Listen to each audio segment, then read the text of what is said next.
একশো পাইছে ভিতরে কেন বাইরে আমি বাইরে কেন চুপ থাকতে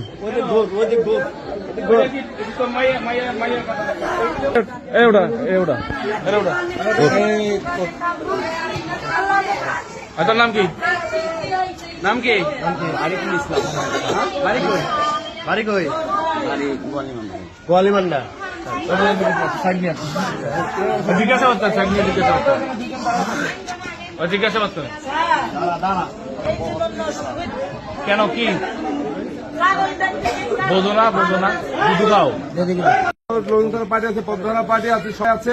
এই মেম্বারশিপ এই গাড়িটা সন্দেহজনক আছে। এই গাড়িটি আমরা আধা ঘন্টা সময় দেবো, আধা ঘন্টা সময় দিয়েছি না। মসজিদের মাইকিং করা হয়েছে গাড়ির মালিক থাকলে আসার জন্য। গাড়িটা এখন আমরা সার্চ করবো, যদি অবৈধ কিছু পাই সেক্ষেত্রে গাড়ি আমাদের দখলে যাবে।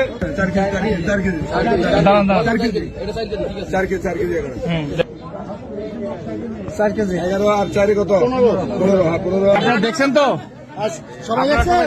সবাই দেখছেন? আমাদের মুন্সিগঞ্জ জেলার মাননীয় পুলিশ সুপার মহোদয় এই মাদক উদ্ধার এবং মাদক নির্মূলের জন্য আমাদের কঠিনভাবে নির্দেশ দিয়েছে।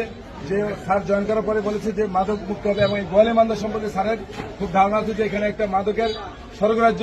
এই জন্য আমরা মাননীয় পুলিশ সুপার মহোদয়, মুন্সিগঞ্জ জেলা মাননীয় পুলিশ সুপার মহোদয়ের নেতৃত্বে আমরা তার নির্দেশে আমরা এখানে একটা অভিযান চালাই, এবং তারা দৌড়ে চলে যায়। গাড়িটা এখানে থাকে, আমরা স্থানীয় মেম্বার, জনগণ সবাই থাইকা তাদের উপস্থিতিতে আমরা তল্লাশি করছি কিনা উপস্থিতিতে, এবং সেখানে আমরা 18.5 কেজি গাঁজা পেয়েছি। তো সেই গাঁজা আমরা উপস্থিত সামনে লোকজনের সামনে জব্দ করেছি। এখন আমরা এটার কে এনেছে এবং কারা জড়িত আমরা সব জানি, তদন্তের স্বার্থে আমরা সেটা বলতেছি না। তো এখানে মাদক নির্মূলের জন্য আপনারা গোয়ালিমান্দা, এখানে কিন্তু আপনাদের বাচ্চা আছে, আপনাদের প্রজন্ম আছে, আপনি কি করলে সেটা বড় বিষয় না, কিন্তু যে আপনাদের ছেলে মেয়ে পরবর্তী তারা যদি আপনাকে